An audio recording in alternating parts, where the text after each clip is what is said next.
अस्सलाम वालेकुम स्टूडेंट्स। आज मैं जनरल के टॉपिक आपको जो है वो समझाऊंगा और अब हम जो है वो कराची इंटरमीडिएट बोर्ड के जो अनसॉल्व पेपर्स हैं वहाँ से मैं आपको सवाल सॉल्व करवाऊंगा। मेरे वो तमाम स्टूडेंट्स, वो फॉलोअर्स जो मेरी वीडियोस को जो है वो शेयर कर रहे हैं, लाइक कर रहे हैं, उनकी सहूलत के लिए मैं इस क्वेश्चन की पिक्चर जो है वो भी साथ में अपलोड कर दूंगा ताकि वो पहले इस सवाल को अपने पास रजिस्टर पे नोट डाउन कर लें और उसके बाद मेरी वीडियो देखेंगे तो उनको ये सवाल समझने में आसानी हो जाएगी। तो चलें हम अपना सवाल जो है वो स्टार्ट करते हैं। 2013 प्राइवेट का ये क्वेश्चन है, जैसा कि ये देखें मैंने यहाँ लिखा है 2013 private question number 3, Habib company, journal, date particular, post reference debit और क्रेडिट। यहाँ पर हमने ईयर मेंशन किया है 2012 और यहाँ मंथ है दिसंबर की फर्स्ट डेट है। The trial balance of Habib company showed the following balances as on December 1st 2012। यहाँ पर कुछ मैंने करेक्शन की है इस क्वेश्चन में। यहाँ लिखा हुआ था December 31st 2012, तो स्टूडेंट्स इसको करेक्ट कर लें, ये December 1st 2012 है। ये ट्रायल बैलेंस दिया हुआ है, कुछ बैलेंसेस हैं, देखें कैश लिखा है 10,000 रुपये, अकाउंट रिसीवेबल 5,000 रुपये, मर्चेंडाइज इन्वेंट्री जो है 3,000 रुपये, अकाउंट्स पेएबल 8,000 और हबीब्स कैपिटल 10,000 रुपये। अब यहाँ पर ये मेंशन नहीं है कि ये डेबिट हैं या क्रेडिट हैं। तो स्टूडेंट्स, जैसा कि मैंने अपने पहले लेक्चर में आप लोगों को ये बात बताई थी, नॉर्मल बैलेंस का जो मेरा टॉपिक था जिसमें मैंने आपको समझाया था कि नॉर्मल बैलेंस किसे कहते हैं। तो चलें अब हम इसकी जनरल एंट्री पास करेंगे। सबसे पहले कैश लिखा है स्टूडेंट्स। कैश बाय नेचर जो है हमारा एसेट्स है। एसेट्स जब इंक्रीज़ होता है तो डेबिट साइड में रिकॉर्ड होता है। तो अब हम इसकी जर्नल एंट्री पास करेंगे तो कैश को डेबिट साइड में एंटर करेंगे, चूंकि इसका नॉर्मल बैलेंस डेबिट होता है। क्योंकि इंक्रीज़ होते हुए एसेट्स डेबिट साइड में रिकॉर्ड होता है, इसलिए इसका नॉर्मल बैलेंस डेबिट जो है वो तसव्वुर किया जाता है। कैश आप लिख लें यहाँ 10,000 रुपये से ये डेबिट हो जाएगा। उसके बाद अकाउंट्स रिसीवेबल है, ये भी बाय नेचर हमारा एसेट्स है। तो एसेट्स जब इंक्रीज़ होता है वो हमेशा डेबिट होता है, तो हम इसे यहाँ डेबिट साइड में रिकॉर्ड कर लेंगे, अकाउंट्स रिसीवेबल।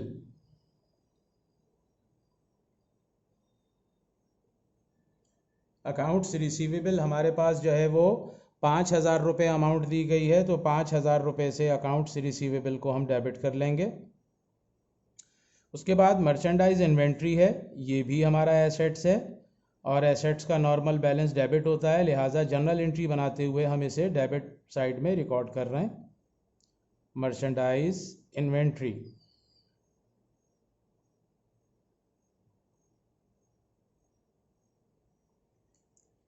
ये है 3,000 रुपये, आप इसे डेबिट कर लें 3,000 से। उसके बाद अकाउंट्स पेएबल गिवन है 8,000। Account payable by nature liability है। लाइबिलिटी जब इंक्रीज़ होती है क्रेडिट साइड में रिकॉर्ड होती है, तो इसका नॉर्मल बैलेंस भी क्रेडिट तसव्वुर किया जाएगा, अकाउंट्स पेएबल। इसे आप क्रेडिट कर लें 8,000 रुपये से। और कैपिटल जो है हबीब का वो 10,000 रुपये है। कैपिटल हबीब ये 10,000 रुपये है। इसकी नरेशन लिख लीजिए, टू रिकॉर्ड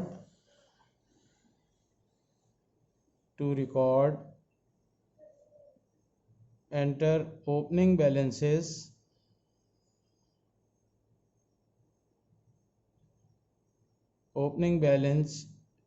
इनटू जर्नल।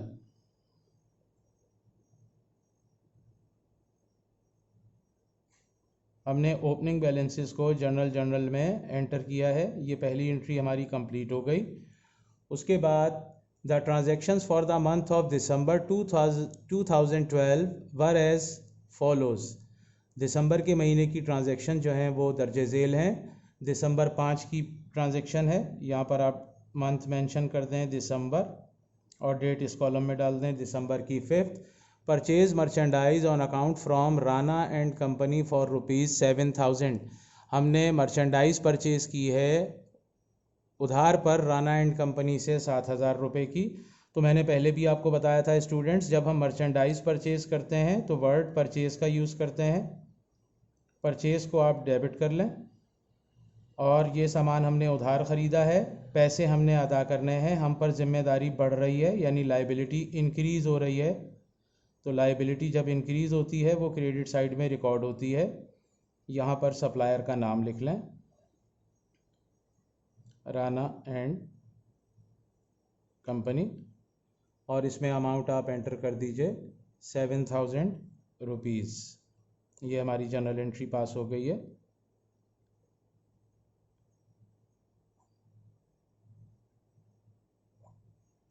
इसके बाद 8 दिसंबर की एंट्री है, return merchandise to Rana and company rupees 1100। 1100 रुपये का सामान जो है हमने राणा एंड कंपनी को रिटर्न कर दिया है, यानी वापस किया है। जब हमने सामान वापस किया है तो इसका मतलब अब हमारी लाइबिलिटी जो है वो रिड्यूस हो रही है। हमने राणा कंपनी से, देखें यहाँ पर सामान ख़रीदा था उधार, तो लाइबिलिटी हमारी इंक्रीज़ हुई थी। अगर हम इसी सप्लायर को सामान वापस देंगे तो हमारी लाइबिलिटी रिड्यूस हो रही है। लाइबिलिटी जब डिक्रीज़ होती है तो डेबिट में रिकॉर्ड किया जाता है उसे। तो हम यहाँ पर लिखेंगे अकाउंट पेएबल, और यहाँ पर आप राणा एंड कंपनी लिख दीजिए, सप्लायर का नाम राणा एंड कंपनी। 1100 का सामान जो है मर्चेंडाइज हमने वापस किया है, और purchase return and allowance credit हो जाएगा। ख़रीदा हुआ माल वापस किया हमने, तो परचेजेज़ हमारी कम हो रही हैं। ये कॉन्ट्रा परचेज अकाउंट कहलाता है। परचेज रिटर्न एंड अलाउंस, ये हमने इसको क्रेडिट किया है 1100 से। Purchase return and allowance by nature हमारी रेवेन्यू कहलाती है, क्योंकि ये कॉन्ट्रा परचेज अकाउंट है, यानी परचेज बाय नेचर हमारा एक्सपेंस होता है। तो जो कॉन्ट्रा परचेज अकाउंट होता है वो बाय नेचर रेवेन्यू होती है हमारी। तो परचेज रिटर्न अकाउंट इंक्रीज़ हो रहा है, इसलिए हम इसे क्रेडिट साइड में रिकॉर्ड कर लेंगे।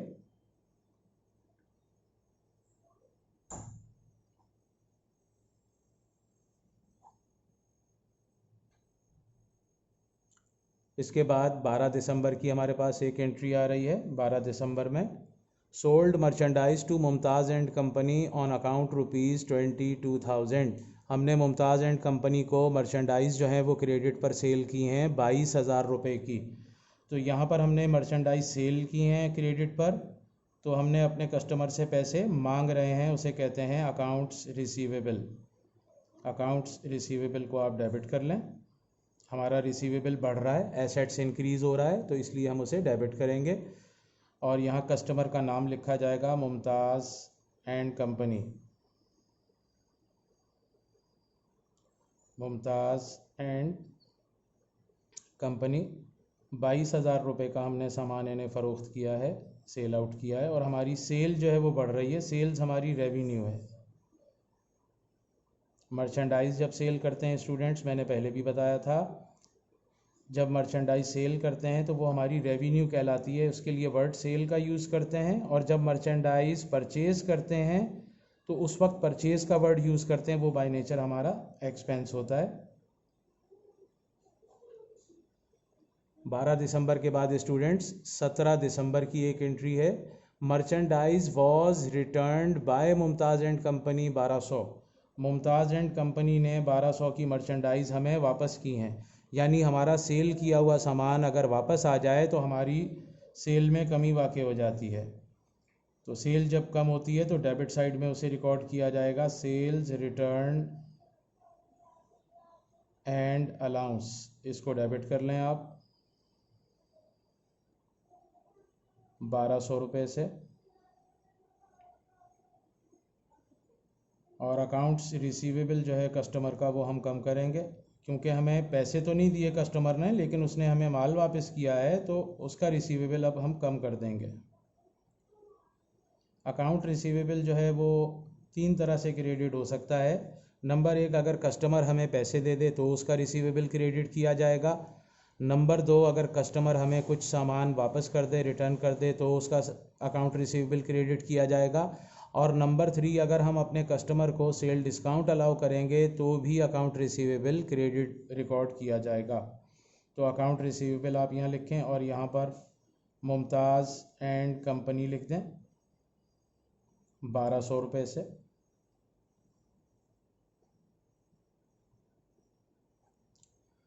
सत्रह दिसंबर के बाद हमारे पास 18 दिसंबर की एक एंट्री और है। 18 दिसंबर में purchase office equipment on account for ₹5000। हमने ऑफिस इक्विपमेंट उधार पर ख़रीदा है 5000 रुपये का। तो अब हमने चूँकि ऑफिस इक्विपमेंट परचेज़ किया है, ये बाय नेचर हमारा एसेट्स है। ऑफिस इक्विपमेंट हमारे पोजेशन में आ गया, कब्ज़े में आ गया, तो आप ऑफिस इक्विपमेंट को यहाँ डेबिट कर लें। ऑफिस इक्विपमेंट डेबिट हो जाएगा 5000 रुपये से, और अकाउंट्स पेएबल क्रेडिट हो जाएगा। उधार हमने ख़रीदा है, लाइबिलिटी हम पर बढ़ रही है, ज़िम्मेदारी बढ़ रही है। तो लाइबिलिटी जब इंक्रीज़ होती है, rules of debit and credit के मुताबिक इसे क्रेडिट साइड में रिकॉर्ड किया जाता है। तो आप यहाँ 5000 रुपये लिखें। अच्छा, इस एंट्री में सप्लायर का नाम मेंशन नहीं है, तो सिर्फ अकाउंट्स पेएबल लिखा जाएगा। अगर सप्लायर का नाम गिवन होता तो हम यहाँ पे ब्रैकेट में आगे सप्लायर का नाम भी मेंशन करते। ये हमारी एंट्रीज़ जो है वो 18 दिसंबर तक की जनरल एंट्रीज़ कंप्लीट हो गई हैं। इसके बाद हमारे पास जो जनरल एंट्री है स्टूडेंट्स, वो 20 दिसंबर की एंट्री है। तो यहाँ पर आप फिर दोबारा 2012 और दिसंबर 20 तारीख लिख लें। Opened a bank account with ₹10,000। हमने बैंक अकाउंट एक ओपन किया है 10,000 रुपयों से। तो बैंक अकाउंट ओपन करने का मतलब हमने कैश जो है वो बैंक में डिपॉजिट किया है। तो बैंक भी स्टूडेंट्स हमारा एसेट्स है। बैंक में जब हमने पैसा डिपॉजिट किया तो बैंक हमारा एसेट्स इंक्रीज़ हुआ है, हम इसे डेबिट कर लेंगे 10,000 रुपये से। और कैश को क्रेडिट करेंगे 10,000 से, क्योंकि हमने पैसा डिपॉजिट किया है बैंक में, तो कैश हमारे हाथ से गया। एक एसेट्स इस एंट्री में डेबिट हुआ और एक एसेट्स इस एंट्री में क्रेडिट हो गया। इसकी नरेशन लिख लीजिए, to record cash deposit into bank.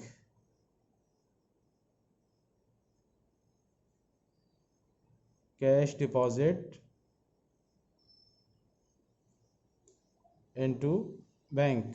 Bank में हमने कैश डिपॉजिट किया है।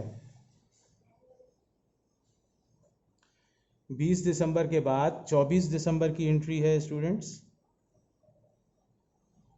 तो 24 दिसंबर में withdrew merchandise ₹2,000 and cash ₹3,000 for personal use.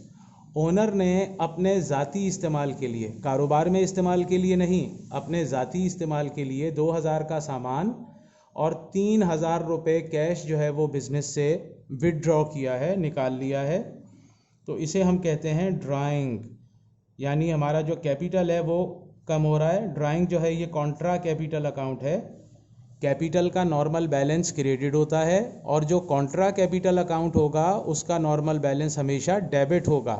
जब भी ओनर अपने पर्सनल यूज़ के लिए बिज़नेस से कैश या मर्चेंडाइज या इसके अलावा कोई और एसेट्स वगैरह बिज़नेस से निकालेगा तो ये ड्राइंग कहलाती है। ड्राइंग इंक्रीज़ हो रही है, ड्राइंग को हम डेबिट कर लेंगे। 2,000 की मर्चेंडाइज है और 3,000 रुपये कैश है, तो दोनों को मिला लें, टोटल बन गया 5,000।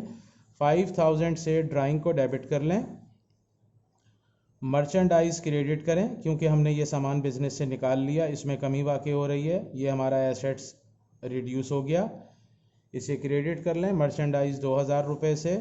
और कैश जो बिज़नेस से निकाला है वो 3,000 रुपये है, तो कैश को 3,000 रुपये से हम क्रेडिट में रिकॉर्ड कर लेंगे।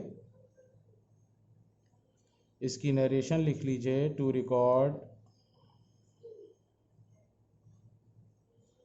Record withdrew cash and merchandise. हमने कैश और मर्चेंडाइज विथड्रू की है अपने पर्सनल यूज़ के लिए ओनर ने, तो इसकी ये जर्नल एंट्री हमने कंप्लीट कर ली 24 तारीख की। इसके बाद लास्ट वन एंट्री है हमारे पास, paid cash for salaries expense ₹2,000। ये दिसंबर 31 की जनरल एंट्री है। इसमें हमने सैलरीज पेड की हैं, कैश पे किया है, किस लिए? सैलरीज के लिए। तो हमारा एक्सपेंस इंक्रीज़ हुआ, सैलरीज एक्सपेंस को हम डेबिट कर लेंगे 2000 से, और कैश क्रेडिट हो जाएगा 2000 से। इसमें ओनर ने अपने स्टाफ को तनख्वाहें अदा की हैं, तो ये बिज़नेस का एक्सपेंस कहलाता है। एक्सपेंस इंक्रीज़ हो रहा है, जब हम सैलरीज़ दे रहे हैं मींस हमारा एक्सपेंस इंक्रीज़ हुआ। मैंने आपको अपने पहले लेक्चर में बताया था, जब एक्सपेंस इंक्रीज़ होता है तो डेबिट साइड में हम उसे रिकॉर्ड करते हैं, लिहाजा मैंने यहाँ पर सैलरीज एक्सपेंस को डेबिट किया है 2000 से, और कैश पे किया है, कैश हमारा एसेट्स है वो कम हो गया तो हमने 2000 से उसे क्रेडिट किया है। इसकी नरेशन आप लिख लीजिए, to record paid salaries, to record paid salaries, हमने तनख्वाहें जो हैं वो अदा कर दी। ये हमारा सवाल जो है यहाँ पर स्टूडेंट्स कंप्लीट हो गया है। ये ईयर था 2013 प्राइवेट कराची इंटरमीडिएट बोर्ड का ये सवाल है। जो मेरे कराची से बाहर स्टूडेंट्स हैं, यानी कराची शहर से बाहर से जिनका ताल्लुक़ है, उनकी सहूलत के लिए मैं ये सवाल की पिक्चर जो है वो भी अपलोड करूँगा इस वीडियो के साथ, ताकि पहले वो इस सवाल को नोट डाउन कर लें अपने पास और उसके बाद मेरी ये वीडियो देखेंगे तो उनको सवाल अच्छे से समझ में आएगा।